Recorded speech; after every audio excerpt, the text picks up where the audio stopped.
Ça vous touche forcément un peu plus quand vous faites une une sur des faits un peu horribles, parce que vous finissez forcément par penser aux gens.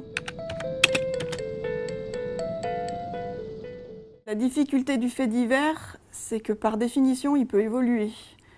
Donc tout ce que vous écrivez, faut réfléchir au lendemain. Et après, le fait divers, ce qui peut être dur, c'est les informations que vous avez en main.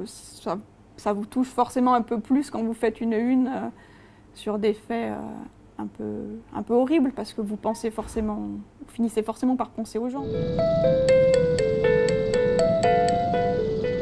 Elle était calée, il y avait un titre national, je crois, sur l'énergie ou une chose comme ça. Et on a tout enlevé, et on a tout refait.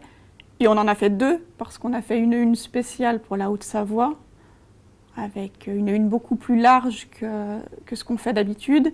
Et on a fait la même une sur le même sujet, mais dans un autre format pour les autres départements. Parce que dans un premier temps, on avait du mal à estimer l'importance de l'affaire. En plus, il y avait d'autres contraintes techniques, c'est qu'il n'y avait pas de photos particulièrement marquantes. Donc pour Annecy, c'était important qu'il y ait une grande une.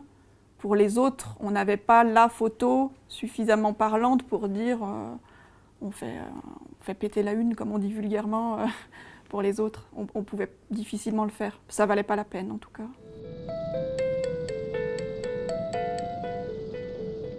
Ça dépend beaucoup de la personne qui fait la une, et ça dépend aussi beaucoup des discussions qu'on a dans la rédaction, pour le coup.